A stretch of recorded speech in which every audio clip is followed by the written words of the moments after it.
G'day punters, welcome to the Mailbag Sydney review show. There was plenty going on across the country on Saturday, but it did seem the familiar theme was bookies got the lot once more. But we still found a couple of winners, and both Rob Scurry and Mark Rhoden finished in front, which was very nice to see. Mark Shean, how did you fare on the weekend? No losing day for me. I did save on a couple of winners, but I was on a lot of seconds. A few rides that I thought were a little bit ordinary. And a bit of form from me, a bit ordinary as well. So a bit of mixed day. That's one of the ways that it works out sometimes. Rob, yourself, how'd you see him in the yard? Pretty well. Got really hot early, and then when I didn't back 4 moves ahead, I kind of thought, oh, you might have peaked here. There's only one way, and that's down. And it didn't do too much damage, but yeah, winning day and good to be out there. All right. And Mark Rhoden, as I said, you got a couple of winners, including Crone at big odds. Looks like. Oh, no. Dropping in, dropping out. Mark Rhoden, you're back. You had a couple of winners there on the day at Randwick, including Crone at big odds. Yeah, Crone and O Presidents were good, and the 2-year-old filly. But yeah, my staking was a bit off, unfortunately, and found some nice winners, but didn't have enough on them. Same old story. Okay, well, let's start at race 2. We'll ignore race 1 because really they're not real races. But race 2, the Skyline for the 2-year-old Colts and Geldings. As you said, O President for Waller and Clark was the victor there. Very slow tempo, 7 lengths slow to the 600 on punting forms data. Rob, run us through some of these boys. O President out on top, happy to say. Actually, first 4 in order. The second horse looked a little bit fat, but that's okay for a sprint race. So I think he can certainly improve. Big boy, Captivant, been half waiting for him to come back. I thought I had a preconceived notion he might be a bit more of a size 1400 metre horse, and it looks that way. And that the fourth horse is one that we backed at Rose Hill against that Rakik thing. So it just couldn't have Shakiro. I saw it win the Breeders or wherever it is on Epsom Day, and he looked great that day. And he just looked a bit underdone to me, and can improve, but we'll need to. Yeah, well, the market couldn't really have him either. Mark Shean, what are you doing with these 2-year-olds? Oh, I think Halal should have won here. He jumped a half a length in front and ended up giving the leader 8 or 9 lengths, and they walked. So I don't know if he's slipper bound now. That's going to be pretty hard for him. He'd have to run a week before and then back up in the slipper. So 3 runs in 4 weeks. So maybe he goes to Melbourne for the size. Maybe he goes to the size in Sydney. But I think he should have won. Yep. Mark Rhoden, certainly if you're just looking at having a cursory glance at the data, he's clearly the most impressive going through the line. Yeah, definitely. Tim Clark just got left alone in front on this winner, and that's won him the race. My main bet in the race was Captivant, who I was a little bit disappointed with. Halal ran straight past. He really dropped the bid and got outpaced coming to the turn, Captivant, and I thought it was going to drop out and run very poorly, but he got going again, but it looks like 1,1600 metres for him, but you wouldn't back him to beat Halal at 1,400 metres just on the evidence of that, to be honest. Sure.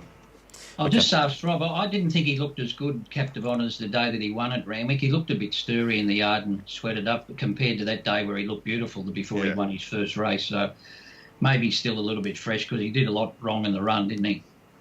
Yeah. Oh, I agree, Mark. But he's certainly a very good type. As good a type as any here, but he's a big boy too. Maybe he'd prefer a firmer track. Okay. Well, if the overall figure for the boys was just slightly better than benchmark, the fillies obviously produced a better figure purely off the tempo. They've gone fast here, 4.5 lengths fast to the 600 and 4 moves ahead, which was one of the few favourites on the card and on the day to salute. Held off She's All Class and Mallory, so that was pretty much your market right there. Rob, run us through the fillies.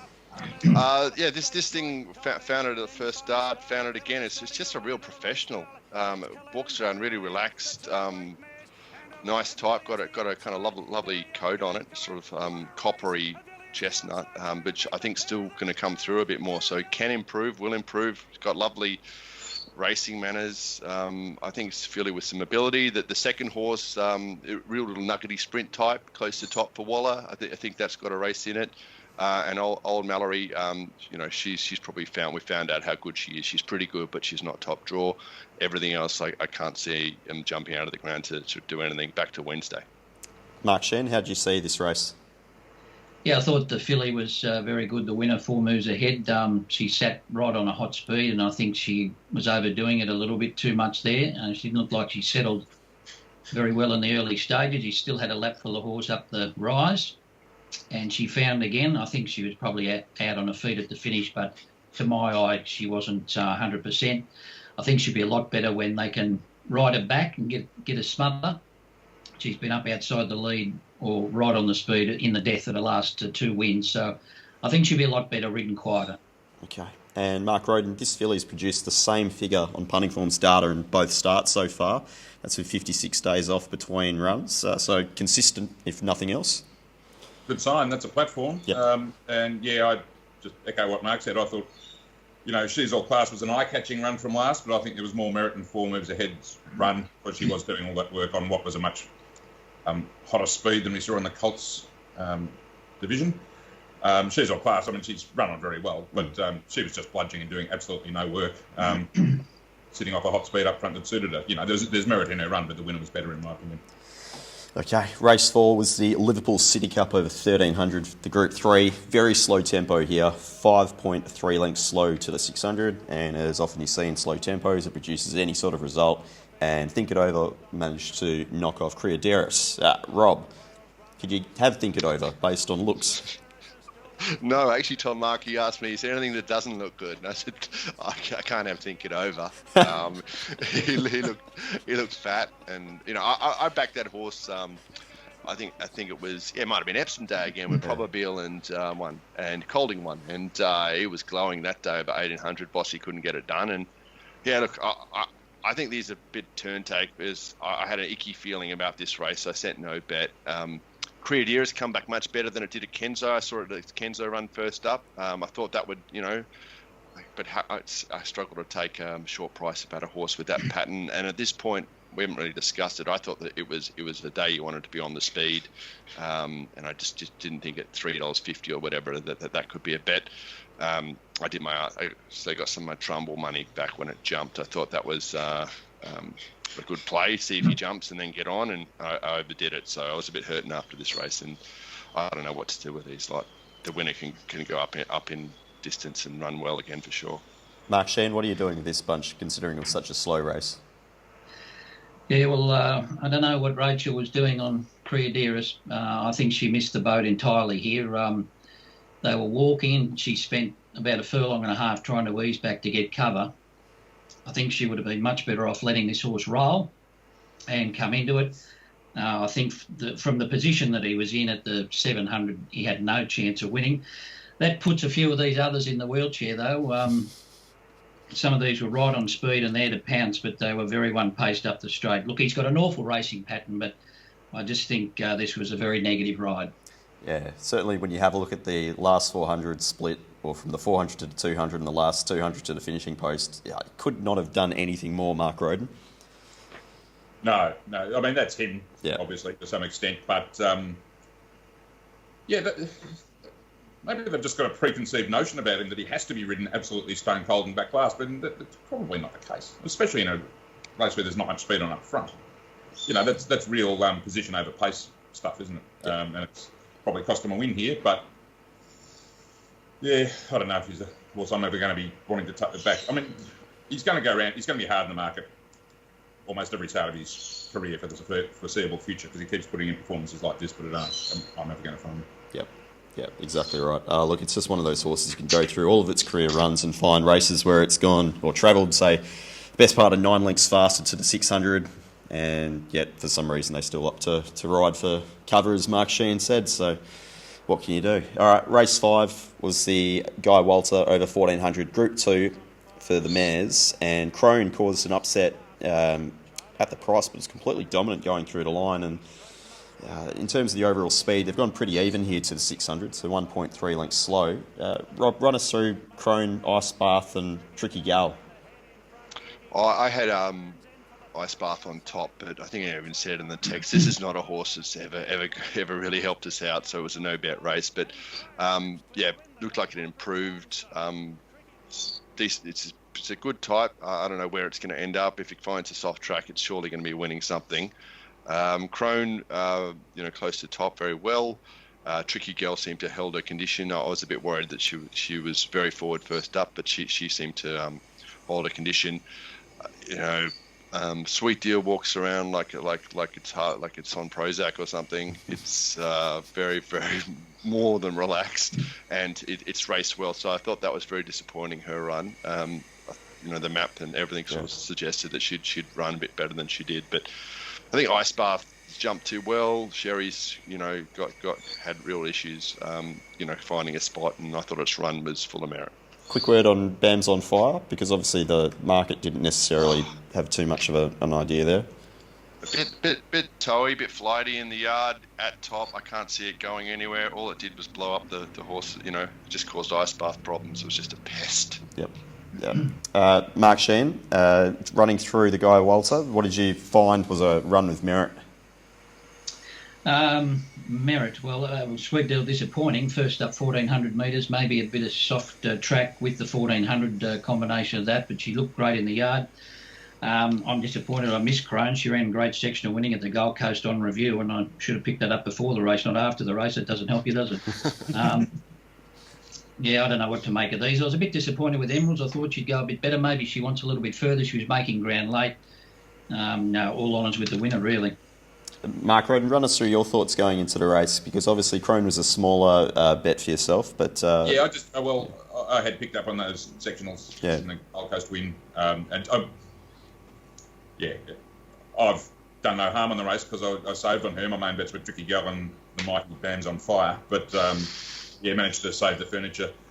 Just looking at the punting form data this morning, she's run big last 600 figures previously when she's done no work herself, or in slower run races than this. But in this race, which is a higher grade than she's usually contested in Queensland, she's run much faster with the 600, yet still run the big last 600, which is a great sign. And so she'll be right in races of this class throughout the autumn, I would think. Yep. She beat Classique Legend, didn't she, as a 3-year-old? Was that the day the Classique Legend was... had a very wide run there? I think it was Golden Slipper Day when they were 3-year-olds. Is that right? Yes, that's right. Yeah. Yeah, spot on. Running in Sydney. Yeah. Five units. Classique Legend. That was the Derby Munro. She only had 5 units on it. Yeah, that's the Kieran McAvoy special. Oh, God, I was hurting after that.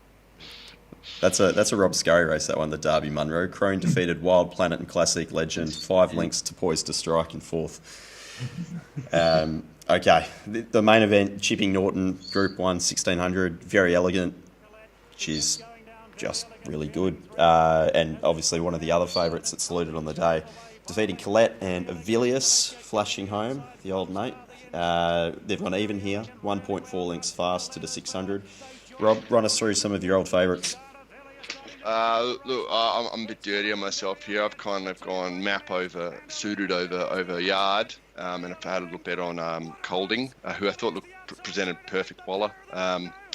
The winner had improved. God, she's a good horse. Parades like a real professional.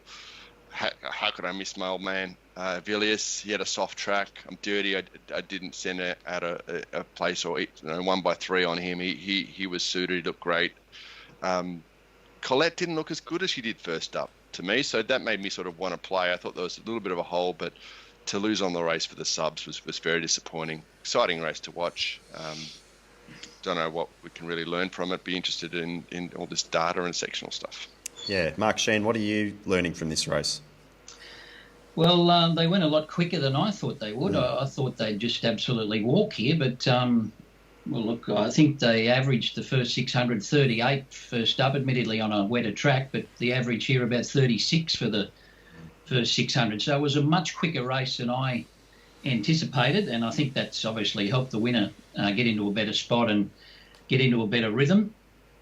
I think Colette was probably ridden a little bit too warm considering the pattern of the race, had to sit in the death, and I agree with Rob. She did not look anywhere near as well as she did first up. So she might be the one who can bounce back off this run and ridden a little bit quieter, because I don't think Facing the Breeze is her spot. Okay. Rob, just quickly on Master of Wine, how did he look first up? I couldn't have it.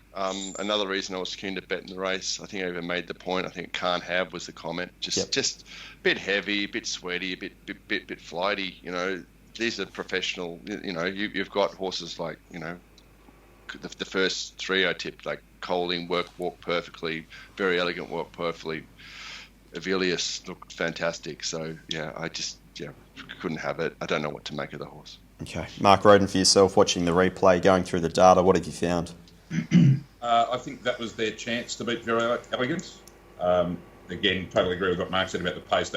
That's what's given her a chance. It wasn't the walk, trot and canter that most of us thought it would be, and so it was a different race. I wonder if the market knew that, or whether the market was just reacting to Colette's poor parade, because it was just all one-way traffic in the last 5 minutes for the winner, and as Colette drifted, and Colding was pretty solid. I think that was their chance, because she's got another level in her, and most of these don't, I would suggest, except perhaps Avilius on a wet track. And, you know, he's old enough to drive now anyway, so whether he's capable of going to another level is perhaps, I don't know. But, yeah, that was probably their chance. So it's probably left to an international to knock off Verry Elleegant if anything's going.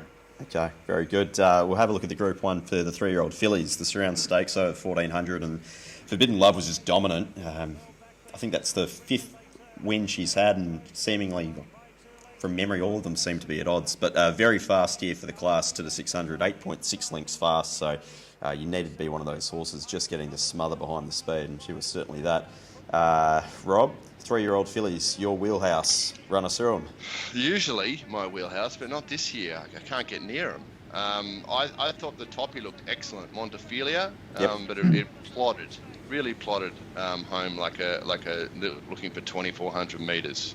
Maybe the Oaks against this lot it can win, but I think that'll be its last Group 1 win.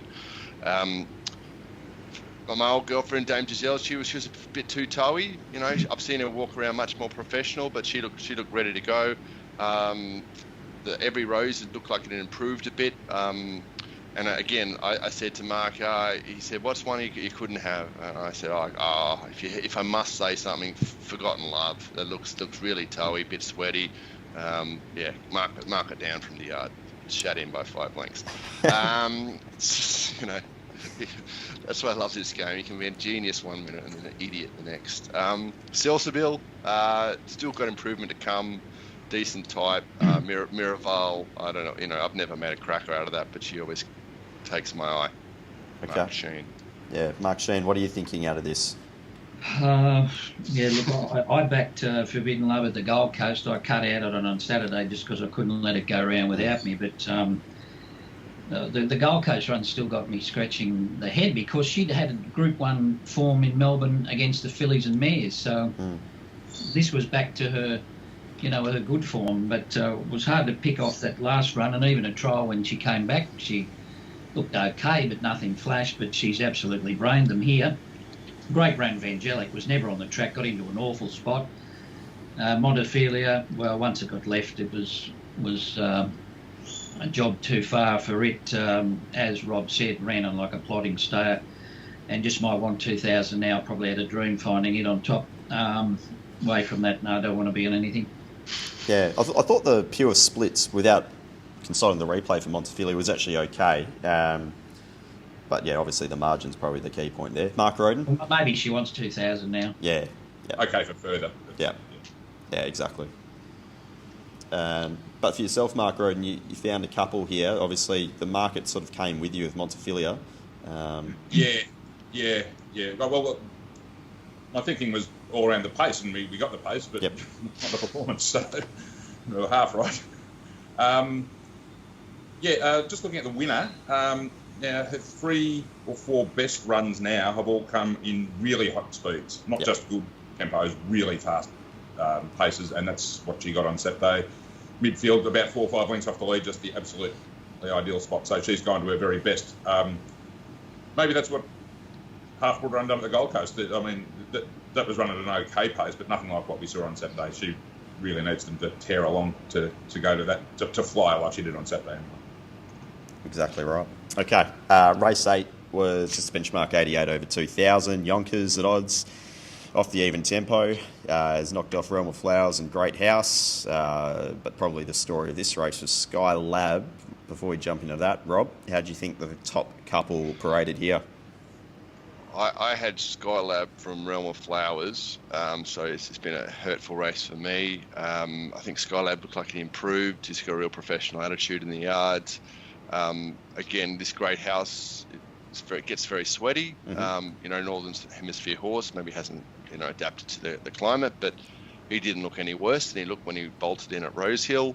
And Realm of Flowers, the toppy Soldier of Love is always catching my eye, but I didn't think it ran too bad at 60-1. But Yonkers were on first up, big in condition again, still probably can run well again. But I think we're going to talk about the ride from Robbie Dolan, or at least Mark Rhoden is. Take it away, Mark. Don't want to stick the boots into him, but he was. Tommy Verry and then Rachel King really did put him where they wanted him in the first 400 metres. Whereas Great House looked a little bit... I think Great House was restrained out of the gates. They were just going back because it had drawn a bit wider. But there was just no intent from Dolan on Skylab at all. He was just sort of flopped out of the gates, happy to be there. But then he wanted to be in the running line, and Tommy wasn't having any of that. He said, off to the fence with you. And then he sat behind... Verry sat behind him on Great House, but then Rachel King took over on Dame Kerry, just putting him in there. Then he had to try and make his run through the field. Now, I'm not going to say it's cost him the race because he wasn't sensational through the line, but it's cost him... He certainly didn't have every chance, put it that way. Yep. Mark Shean, Skylab's been one of yours so far this prep. Are you following next start? Yeah, well, even from the 1600, it didn't look pretty. He just got pushed in there, as Mark said, by Tommy Verry, up against the fence. And the horse, being an immature 3-year-old, just wanted to over-race a little bit, didn't quite settle as well as last start.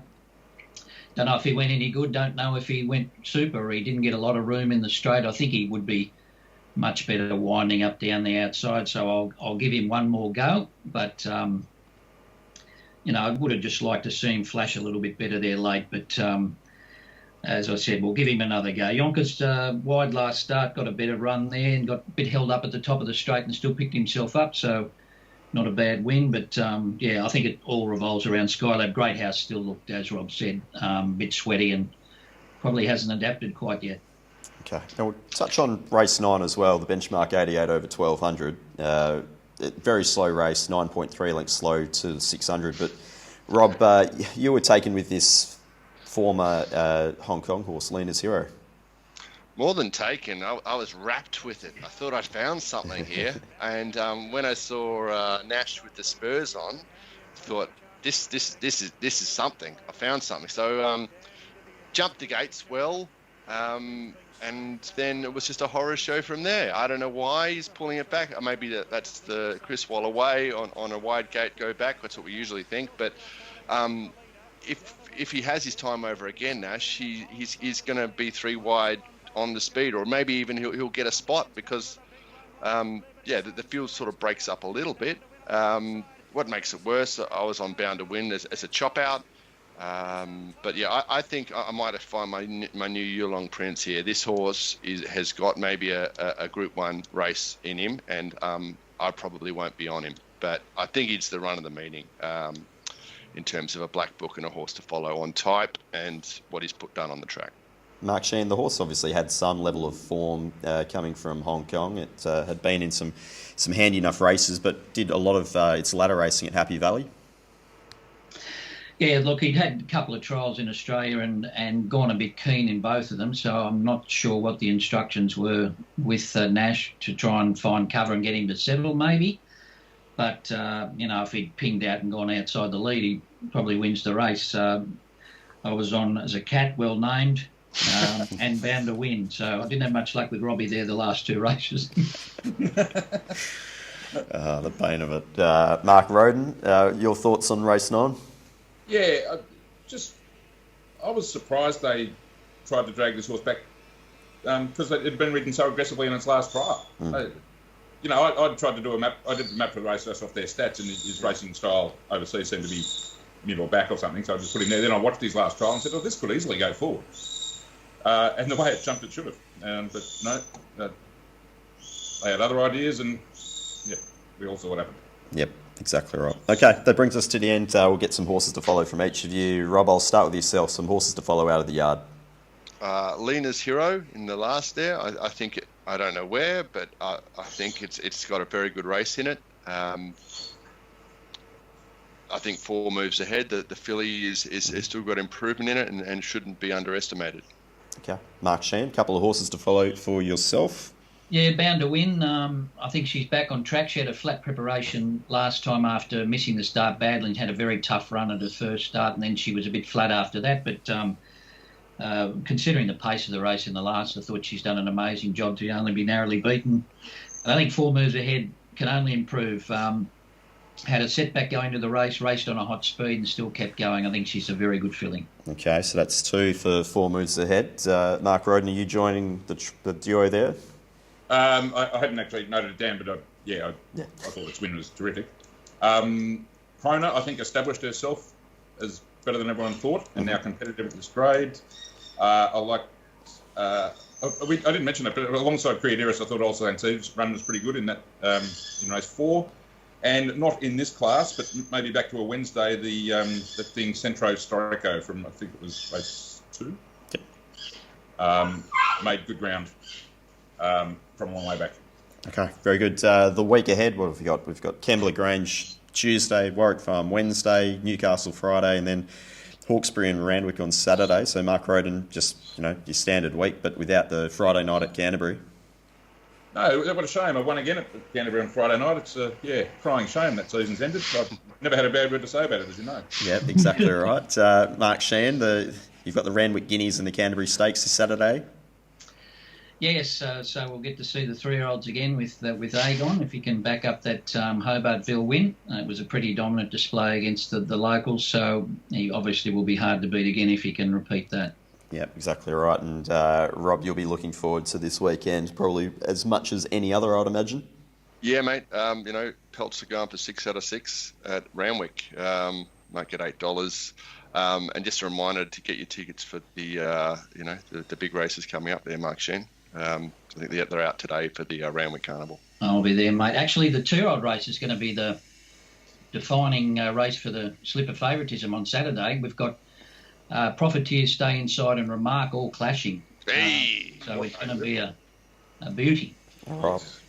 Perfect. We'll be joining later in the week to preview it. So until then, guys, thanks for your time and we'll catch you then.